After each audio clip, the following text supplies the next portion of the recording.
ETV అభిరుచి ప్రేక్షక మహాశయులందరికీ వర్షం వంటకి స్వాగతం సుస్వాగతం. ఈరోజు మనం అచారి, ఇది ముఖ్యంగా నార్త్ ఇండియన్ రాజస్థానీ స్టైల్లో వాళ్ళు ఈ వంట చేసుకుంటారు.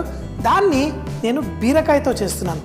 వాళ్ళు గట్టే అని ఇలా మనం శనగపిండితో ఉండలు కట్టి చేయడము, లేకపోతే కోఫ్తాలతోటి, లేకపోతే పన్నీర్ తోటి, ఈ ఐటమ్స్ తోటి ఎక్కువగా వాళ్ళు అచారీ చేసుకుంటారు. అచారీ అర్థం ఏంటంటే ఎలా ఒక ఆవకాయ పచ్చడి పట్టి పెట్టుకుంటామో ఆ పచ్చడి సువాసన వచ్చేది దాన్ని హిందీలో అచార్ అంటారు.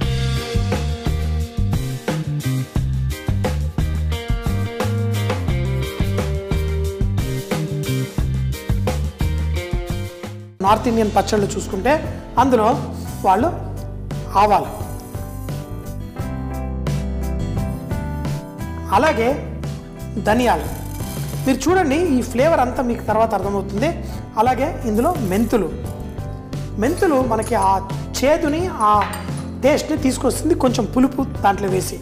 అలాగే సోంఫ్, అయితే సోంఫ్ మనం పచ్చళ్ళలో వేసుకోం కదా, మీరు వేసుకోకపోవచ్చు, కానీ మన దేశంలో వేరే రాష్ట్రాల్లో పచ్చళ్ళు అవి చేసేటప్పుడు వాళ్ళు సోంఫ్, అలాగే కొంచెం అంత జీలకర్ర, మన ఆవాలు అట్టి పెట్టుకుంటాను. ఇందులో కలోంజి, ఉల్లిగింజల్ని కూడా మనం ఎక్కువగా ఇలా ఈ అచారీ ఇందులో నేను చూడండి ఆవాలు, సోంఫ్, కలోంజి, మెంతులు, ధనియాలు 5-6 ఐటమ్లు మనం వేసుకుంటే ఆ మంచి అచారీ ఫ్లేవర్ వస్తుంది. కానీ ఇందులో ఎండుమిరపకాయలు లేకపోతే వస్తుందా? సో ఎండుమిరపకాయల్ని కూడా ఈ విధంగా జస్ట్ కొంచెం వేగుతుంటేనే వీటిల్లో ఆ మంచి అచారీ టేస్ట్ వస్తుంది. ఇప్పుడు ఫుల్ ఫ్లేవర్ బయటికి వచ్చేస్తుంది. ఈ విధంగా మన మెంతులు, ఈ ఎండుమిరపకాయలు వీటన్నిటిని పెట్టి మనం స్లోగా కుక్ చేసుకుందాం. దీంతో మనం ఈ అచారీ చేసుకుందాం.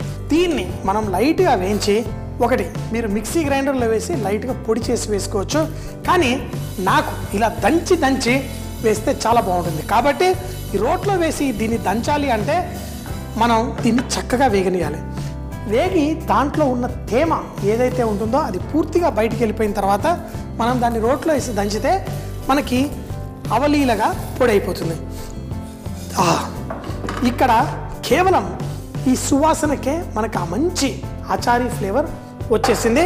ఇప్పుడు మనం దీన్ని చక్కగా బీరకాయతోటి ఎలా చేసుకోవాలి. బీరకాయ చాలా డెలికేట్ వెజిటేబుల్. బీరకాయలో ఫైబర్ మనకు అన్నీ ఉంటాయి, కానీ అది ఎంత డెలికేట్గా ఉంటుందంటే బీరకాయ మనం చేసేటప్పుడు కేవలం మనం కొంచెం టమాటా వేసి పాలు పోసి డెలికేట్గా, అట్లాగే ఘాటు రుచిని కూడా దీంట్లో యాడ్ చేసుకోవచ్చు. రొయ్యలు ఉంటాయి, బీరకాయ రొయ్యలు, మరి నీచు వాసన రుచిని కూడా భలే అద్భుతంగా తీసుకొని మంచి రుచి తీసుకొస్తుంది. ఈ మధ్యకాలంలో నేను ఎప్పుడు చేదు బీరకాయ తినలేదు, కానీ నేను ఒకప్పుడు అంటే చిన్నగా ఉన్నప్పుడు కాలేజీలో చదువుకునే టైముల్లో మాత్రం బీరకాయ మేము ఈ చేదు బీరకాయ వచ్చిందంటే దానికి కొంచెం ఉప్పు రుద్దేస్తాం. ఉప్పు రుద్దేయడం వల్ల ఆ చేదుని పీల్చేస్తుంది. అది ప్రాక్టికల్గా కూడా అది కరెక్టే. మేము ముక్కలుగా కట్ చేసి కొంచెం ఉప్పు నీళ్ళలో 2 నిమిషాలు పెడితే చేదంతా బయటకు వచ్చేస్తుంది. ఈ బీరకాయలో ఉన్న ఆ రుచి గుణాన్ని మనం ఈరోజు కూర రూపంలో మార్చుకుందాం. కొంచెం నూనె వేసుకొని దీన్ని ఆ తాలింపు ఏం అట్టి పెట్టుకున్నాను, కొంచెం అంత ఆవాలు జీలకర్ర అట్టి పెట్టుకున్నాను కదా, కొంచెం నూనె వేడెక్కితేనే కదా ఆవాలు చిట్టుపట్లాడేది. అలాగే ఈ అచారీకి మన కరివేపాకు కూడా చాలా ముఖ్యం. ఆ ఫ్లేవర్స్ అన్నీ కలిసినప్పుడు ఈ కరివేపాకు రుచి చాలా అద్భుతంగా భలే బ్రహ్మాండంగా బయటకు వచ్చేస్తుంది. అందుకని తాలింపులో లాస్ట్గా మేము ఈ కూరంతా రెడీ చేసి లాస్ట్లో అచారీ మసాలా వేస్తాం. కానీ ఈరోజు అన్నీ కలిపే చేసుకున్నాను, ఎందుకంటే చాలా కొంచెం కదా మనం చేసేది. ఇందులో కొన్ని ఆవాలు చిటుపట్లాడుతూనే కొంచెం జీలకర్ర, దీంట్లో మనం ఉల్లిపాయలు, అల్లం వెల్లుల్లి పేస్ట్, పసుపు వేసి మనం టమాటో చారులా కుక్ చేసుకుందాం. కానీ ముందు కొంచెం ఉల్లిపాయలు, అలాగే కరివేపాకు. చాలామంది కరివేపాకు వేసిన తర్వాత ఉల్లిపాయ వేయాలి కదా. అవును, మన మీద నూనె పడుతుంది. ఈ ఉల్లిపాయలు వేసేసి తర్వాత ఆ కరివేపాకు చిటుపట్లాడేట్టు, ఎందుకంటే కరివేపాకు నూనెలో చిటుపట్లాడితేనే దాంట్లో ఉన్న నిజమైన రుచి కూడా బయటకు వస్తుంది. మరొక ఇంగ్రీడియంట్ నేను ఎక్కువగా వాడేది అచారీలో ఇంగువ కూడా.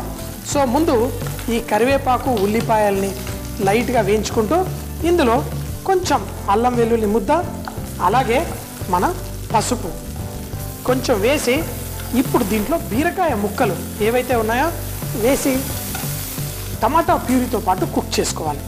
మన బీరకాయ ముక్కలు మరీ చిన్నగా కట్ చేయలేదు, దీన్ని కొంచెం పెద్ద పెద్ద ముక్కలుగా గుండ్రంగానే కట్ చేసి పెట్టాను. దీంతో పాటు కుక్ అవ్వాలి. ఇలా చేసామనుకోండి కుక్ అవ్వదు. అందుకని ఫస్ట్ దీంట్లో మనం మన టమాటా ప్యూరీ కూడా వేసేసుకుందాం. సో టమాటా ప్యూరీ, అలాగే దీంట్లో కొన్ని నీళ్లు పోసేసి ఈ బీరకాయలు సగమన్నా అందులో మునగాలి. ఈ విధంగా మునిగి వీటిని స్లోగా దీంట్లో మనం కుక్ చేసేసుకుందాం. చూడండి, ఇప్పుడు మన ఆ అచారీ కూరకు కావలసిన టేస్టు రుచి అంతా మనకు వస్తుంది. ఈ బీరకాయ ముక్కలు కూడా ఈ సాస్లో కుక్ అవుతాయి. సో కొంచెం ఏం కంగారు పడక్కర్లేదు, కొంచెం పలసగా మీరు గ్రేవీ చేసుకున్నా పర్లేదు. దీనికి కూడా ఓ మంత్రం ఉంది, తర్వాత చూపిస్తాను. దీంట్లో మళ్ళీ తగినంత ఉప్పు మనం వేసుకొని బీరకాయ ముక్కలు సాఫ్ట్గా కుక్ అయ్యేంత వరకు మనం కుక్ చేసుకుందాం. ఇలా మీరు వేరే కూరగాయలతో కూడా మన ఈ అచారీ డిష్ చేసుకోవచ్చు. కానీ దీంట్లో ఆ పూర్తి ఫ్లేవర్ ఇంకా దిగలేదు. ఆ పూర్తి ఫ్లేవర్ ఎప్పుడైతే మనం ఈ మసాలాలను వేసి చేస్తామో అప్పుడే ఇందులోకి ఆ రుచి వస్తుంది. బీరకాయ చక్కగా సాఫ్ట్గా టెండర్గా ఉడికిపోయింది. ఇలా మనం 5 నిమిషాలు పెడితే చాలు, మనకి ఆ రుచి కూడా అంతా అందులో దిగింది. చాలాసార్లు నేను ఏం చేస్తాను అంటే కొంచెం పుట్నాల పొడి తీసుకుంటాను. పుట్నాల పొడి తీసి లైట్గా దీంట్లో ఇలా జల్లిస్తాను. ఎందుకు ఈ పుట్నాల పొడి? మనకి న్యాచురల్గా ఆ కూరలో కావలసిన కొంచెం చిక్కదనం వస్తుంది. ఈ పుట్నాల పొడి ఏంటంటే నీళ్ళగా ఉండకుండా దాన్ని మంచి కన్సిస్టెన్సీ తీసుకొస్తుంది. మీరు శనగపిండి వేసారనుకోండి పచ్చి వాసన ఉంటుంది. అలా కాదు, పుట్నాల పొడి వేసుకుంటే చాలా బాగుంటుంది. లాస్ట్లో దీంట్లో మనం పచ్చిమిరపకాయలు, కొత్తిమీర, అలాగే మన టమాటా కూడా ఇలా పొడుగ్గా ముక్కలు కట్ చేసేసి వేసుకోవచ్చు, లేదంటే కొంచెం మీడియం సైజ్ కట్ చేసి వేసుకోవచ్చు. అయితే దీనికి మనం తాలింపు అంటే పొడి చేసి వేసుకోవచ్చు, లేకపోతే కొంచెం నూనెలో దాన్ని కాల్చి వేసుకుంటే చాలా బాగుంటుంది. సో దీన్ని ఇటు పక్కకు షిఫ్ట్ చేస్తాను. దీన్ని స్లోగా ఇలా కుక్ అవనిస్తాను. దీనికి తాలింపు కొంచెం నూనె వేసేసి మనం చేసుకుందాం. తాలింపు అంటే ఆ మసాలా, అచారీ మసాలా. సో మరి కొంచెం నూనె వేస్తాను. ఆ నూనె వేడెక్కే లోపల నేను ఈ రోట్లో ఈ అచారీ మసాలా పొడి తయారు చేసుకుంటాను. అన్నీ ఉన్నాయి కదా, మెంతులు ఆ చేదుకి, ఆ ఒగరికి, ఆ మంచి ఫ్లేవర్స్ అన్నీ ఇందులో, ఎండుమిరపకాయలు అన్నీ వేసేసుకొని దీన్ని చక్కగా పొడి అయ్యేలా దంచేసుకోండి. మీరు బరకగా పొడి చేసేసి దీన్ని వేడి నూనె దీనిపైన వేసేయండి. ఆహా, ఆ మంచి ఫ్లేవర్ వచ్చేసింది. ఇప్పుడు ఆ అచారీ ఫ్లేవర్ తోటి మీరు చక్కగా దీన్ని ఎంజాయ్ చేయొచ్చు. మన ఈ మసాలా ఏదైతే ఉందో మనం మీకు కావాల్సినట్టు చేసుకోండి. చక్కగా కూరల్లో వాటిల్లో వేసుకుంటే మంచి ఫ్లేవర్. అయితే రసం పొడి బదులు కూడా నేను ఈ మసాలా అప్పుడప్పుడు వాడుతూ ఉంటాను. భలే మంచి టేస్ట్ వచ్చేస్తుంది. కూర రెడీ. మనం దీన్ని వేడివేడిగా వడ్డించేసుకోవడమే. చక్కగా ఆ బీరకాయ ముక్కలు, అవి టమాటా ముక్కలు కూడా లాస్ట్లో వేసాను కదా, అందుకే ఇంకా పచ్చిగానే ఉన్నాయి. ఇవి పచ్చిగా ఉండి మనం ఇలా కొరుకుతూ ఉంటే మనకి మంచి టేస్ట్ వస్తుంది. పచ్చిమిరపకాయ కూడా చూడండి, అద్భుతం. చాలా సింపుల్. కూర చేయడం చాలా సులభం. మీకు కేవలం ఆ టమాటా ప్యూరీలో ఆ బీరకాయ చక్కగా కుక్ అయ్యి ఎంతో టేస్టీగా ఉంటుంది. ఇంకేంటి ఆలస్యం, టేస్ట్ చేసేద్దామా? బీరకాయలు సాఫ్ట్గా గ్రేవీలో ఉడికిపోయింది. అయితే ఆ టమాటాలు కూడా కరకరలాడుతూ, మన ఆ మిరపకాయ కూడా చూడండి ఇలా, ఆ పచ్చిమిరపకాయలు, ఈ టమాటా ముక్కలు, ఈ బీరకాయ ముక్కలు మనకి సాఫ్ట్గా జ్యూసీగా, అంటే బోల్డ్ అన్ని మసాలాలు, అంటే ఇందులో కూడా మసాలాలు నిజానికి చెప్పాలంటే వేశాను, కానీ ఆ కుక్ చేసిన విధానం ఎంతో సింపుల్గా ఉంది. చేసుకొని ఇలా తింటే భలే ఉంటుంది. బీరకాయ చక్కగా ఫైబర్ కంటెంట్ కూడా బాగుంటుంది. అంతేకాకుండా దీన్ని అన్ని, ముఖ్యంగా మన సౌత్ ఏషియా, చైనాలో, ఇండోనేషియా ఈ ప్రాంతాల్లో కూడా ఈ బీరకాయని ఎక్కువగా తింటూ ఉంటారు. దీన్ని స్పాంజ్ వెజిటేబుల్ అంటారు, అంటే లోపల స్పాంజ్లా ఉంటుంది కదా, అందుకని. ఇప్పుడు మనకి ఆ బీరకాయ తర్వాత ఫస్ట్ ఈ రుచి, ఈ అచారీ, ఆ మంచి పచ్చడి లాంటి సువాసన, చాలా మైల్డ్గా, సింపుల్గా బాగుంది. ఆ మిరపకాయ కూడా వేసుకొని తింటే ఇంకా అద్భుతంగా ఉంటుంది. Juicy vegetable. ఇందులో నాకు మరొకటి ఏంటంటే బీరకాయ మీరు కరెక్ట్గా కుక్ చేసుకుంటే, పాలల్లో కూడా కుక్ చేసుకోండి.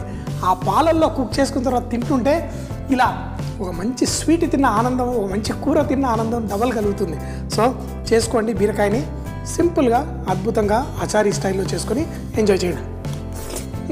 ఆచారీ బీరకాయ. ముందుగా ప్యాన్లో ఆవాలు, ధనియాలు, మెంతులు, సోఫు, జీలకర్ర, కలోంజి, ఎండుమిరపకాయలు చూపించిన విధంగా మంచిగా వేయించి దాన్ని బరకగా దంచి పెట్టుకోవాలి. తర్వాత కడాయిలో కొంచెం నూనె వేసి అందులో ఆవాలు, జీలకర్ర, ఉల్లిపాయ ముక్కలు, కరివేపాకు, అల్లం వెల్లుల్లి పేస్ట్, పసుపు, బీరకాయ ముక్కలు, టమాటా ప్యూరీతో పాటు వేసి తగినన్ని నీళ్లు కూడా పోసి ఉప్పు మూత పెట్టి 5-6 నిమిషాల పాటు చక్కగా ఉడకనివ్వాలి. బీరకాయలు కొంచెం సాఫ్ట్ గా అయిన తర్వాత దీంట్లో కొంచెం పుట్నాల పొడి, పచ్చిమిరపకాయ ముక్కలు, కొత్తిమీర, టమాటా ముక్కలు వేసి మరో 2 నిమిషాలు కుక్ అయిన తర్వాత ముందుగా పొడి చేసి పెట్టుకున్న ఆచారీ మసాలా పొడి అందులో వేసి చక్కగా కలుపుకొని వేడివేడిగా తింటే బీరకాయ అచారీ చాలా రుచిగా ఉంటుంది. చూసేశారు కదా మరి ఈ రోజు చేసిన స్పెషల్ వంటకం. మళ్ళీ సోమవారం ఇదే టైం కలుద్దాం.